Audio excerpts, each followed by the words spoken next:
اعوذ باللہ من الشیطان الرجیم، بسم اللہ الرحمن الرحیم۔ سورۃ البقرہ کی آیت نمبر 267 ہے۔ یا ایہا الذین آمنوا، اے وہ لوگو جو ایمان لائے ہو، انفقوا، تم خرچ کرو، من طیبات، اللہ کی پکیزہ چیزوں میں سے، ما کسبتم، جو تم نے کمائی، ومما، اور ان سے، اخرجنا، جو ہم نے نکالی، لکم، تمہارے لیے، من الارض، زمین سے، ولا تیمموا، اور نہ تم ارادہ کرو، الخبیث، خراب چیز کا، منہ، اس میں سے، تنفقون، کہ تم خرچ کرو، ولستم بیاخذی، اور نہیں ہو تم لینے والے، الا، مگر، ان تغمضوا فیہ، کہ یہ کہ تم چشم پوشی کرو، فی، اس میں، وعلموا، جان لو، ان اللہ، بے شک اللہ تعالی، غنی، بے پرواہ ہے، حمید، نہایت، یعنی کہ قابل تعریف ہے۔ یعنی کہ اللہ تعالیٰ یہاں کہنا چاہتے ہیں کہ تم اللہ کے رستے میں اگر خرچ کرنا چاہتے ہو تو پکیزہ خرچ کرو، پاک پاک مال خرچ کرو، جو تم نے خود، یعنی کہ یہ ساری چیزیں اللہ کی ہیں، اور خراب چیز کا تم ارادہ نہ کرو کہ اس میں سے ہو دینا ہے۔ تو یہ سب کچھ جب اللہ کا دیا ہوا تو اللہ کے رستے میں دینے سے کیا مطلب ہے؟ تو اب اوپر کی آیات میں بتلایا کہ صدقہ خیرات اور انفاق فی سبیل اللہ کی قبولیت شرط کے اخلاص، ایمان بھی ہو، اور یہ بھی بتایا کہ ریاکاری، حسد، احسان جتلانے والا، تکلیف دینے والے صدقہ ضائع ہو جاتا ہے۔ پھر مثالوں سے وضاحت کے ساتھ سمجھایا۔ اب اس آیت میں قبولیت صدقہ کے لیے ایک اور شرط بیان فرمائی ہے، صدقہ میں دی جانے والی چیز عمدہ ہونی چاہیے۔ اگر کوئی شخص ردی چیز دے گا تو وہ، یعنی کہ مطلب یہ ہے کہ اگر تم میں سے کسی کو اس جیسا تحفہ دیا جائے تو جو اس نے دیا ہے تو وہ اسے کسی صورت نہ لے مگر چشم پوشی اور حیا کی وجہ سے۔ تو برا فرماتے ہیں کہ اس کے بعد ہم میں سے ہر ایک سب عمدہ چیز لے کر آتا۔ تو یہ حدیث ترمذی میں آتی ہے، رسول اللہ نے اس حدیث کو بیان فرمایا کہ یعنی کہ آدمی کو چاہیے کہ اللہ کے راستے میں اچھی چیز خرچ کرے، اور اچھی خرچ کرے گا تو اللہ تعالیٰ، اس لیے تو فرمایا انفقوا من طیبات ما کسبتم۔ لفظ طیب جس طرح عمدہ مال کے معنی میں آتا ہے، اس طرح اس میں وہ مال بھی آتا ہے جو حلال طریقے سے کمایا ہو۔ تو بے شک اللہ پاک ہے اور وہ قبول نہیں کرتا مگر پاک کو، جس طرح کہ صحیح مسلم کی روایت ہے۔ تو آگے فرمایا ما کسبتم ومما اخرجنا لکم من الارض، کہ جو تم نے کمایا اور ہم نے نکالا تمہارے لیے زمین سے۔ یعنی کہ انسانی کمائی کے بڑے 4 ذرائع ہیں، زراعت، صنعت، تجارت اور ملازمت۔ تو کمائی جس طریقے سے بھی ہو، اگر نصاب کو پہنچ جائے، اس پر سال گزر جائے تو 40واں حصہ، یعنی 2.5% زکوٰۃ دینا پڑے گی۔ بعض لوگ کہتے ہیں مال تجارت میں زکوٰۃ نہیں ہے، مال تجارت، تو امام بخاری نے اس استدلال کر کے ان کا رد فرمایا ہے۔ تو یہ اس طرح بخاری کی حدیث نمبر 1445 میں آپ دیکھ سکتے ہیں۔ تو اسی طرح البتہ زمین سے حاصل ہونے والی فصل کا عشر، فصل اٹھانے ہی کے وقت اگر نصاب کو پہنچ جائے جو 600 کلو گرام ہے، تو اس سے مراد یعنی کہ وہاں عشر نکالنا پڑے گا۔ تو آگے اللہ تعالیٰ فرماتے ہیں الشیطان، شیطان خرچ کرنا ہے نا اب اللہ کے رستے میں، تو اب شیطان کیا کرے گا؟ الشیطان یعدکم الفقر، وہ تمہیں فقر کا ڈر دیتا ہے، ویامرکم بالفحشاء، اور وہ تمہیں حکم دیتا ہے بے حیائی کا، واللہ یعدکم، اور اللہ تم کو وعدہ دیتا ہے مغفرتاً، مغفرت کا، وفضلاً، اور فضل کا، واللہ واسع علیم، اللہ وسعت والا ہے، جاننے والا ہے۔ تو شیطان کا کام یہ فقیری کا، وہ کہتا ہے کب خرچ کرو گے تو مال تو کم ہو جائے گا، لیکن اللہ تعالیٰ کہتے ہیں مال بڑھ جائے گا۔ تو رسول اللہ صلی اللہ علیہ وسلم نے اسی لیے تو فرمایا صحیح بخاری میں، ہر روز جب بندہ صبح کرتے ہیں 2 فرشتے نازل ہوتے ہیں، ان میں سے ایک دعا کرتا ہے کہ اللہ خرچ کرنے والے کو دے، اور دوسرا کہتا ہے آج جس نے جان بوجھ کے روکا ہے تیرے راستے میں خرچ نہیں کیا تو اس میں تلف کر دے۔ تو ما نقد صدقۃ من مال، تو مسلم کی روایت ہے، امام کائنات نے فرمایا کہ صدقہ مال کو کم نہیں کرتا، یعنی کہ اس کا مطلب یہ ہے کہ اللہ کے راستے میں جتنا زیادہ سے زیادہ بھی ہو سکے اللہ کے راستے میں خرچ کرنا چاہیے، اللہ کے راستے میں دینا چاہیے۔ تو آگے اللہ فرماتے ہیں یؤتی الحکمۃ من یشاء،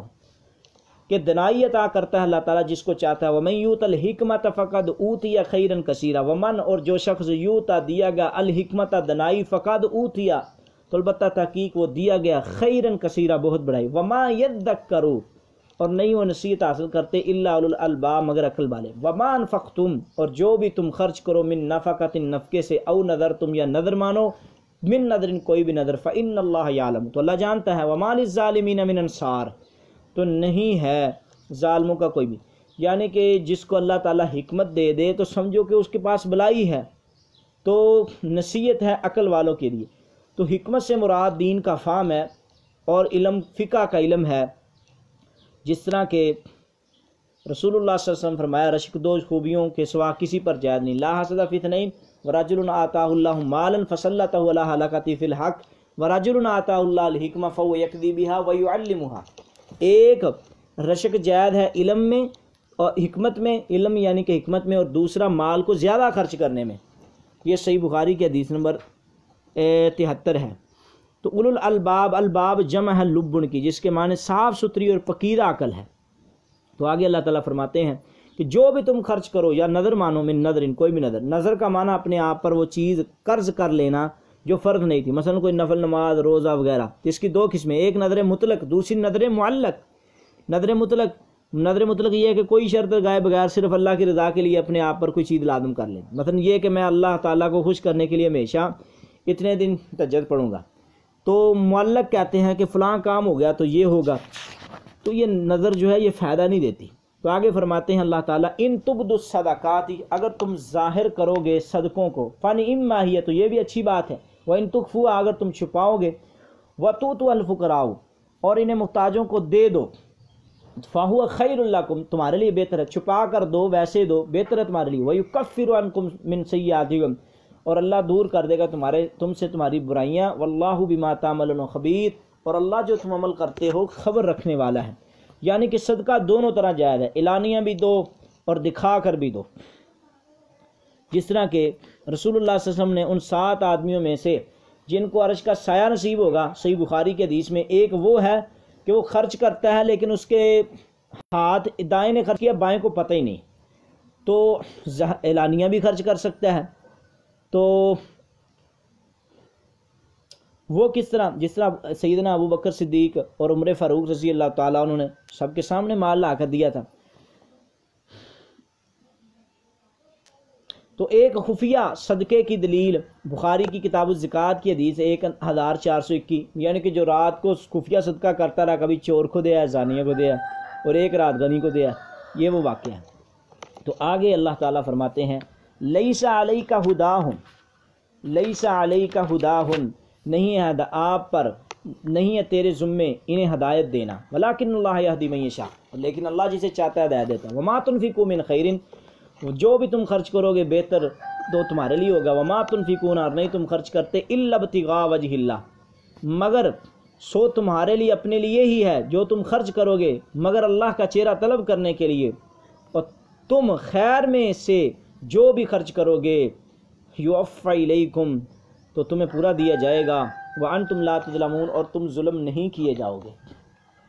تو اب یہاں اللہ تعالیٰ یہ بات بیان کر رہے ہیں، اللہ تعالیٰ فرما رہے ہیں کہ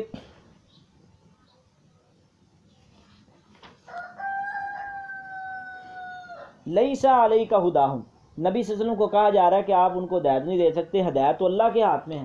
جس کو چاہے، اور جو بھی تم خرچ کرو گے من خیر، مال سے، فلی انفسکم، تمہارے فائدے کے لیے ہے،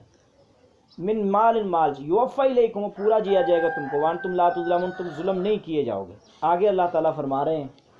للفقراء الذین، ان فقیروں کے لیے، تو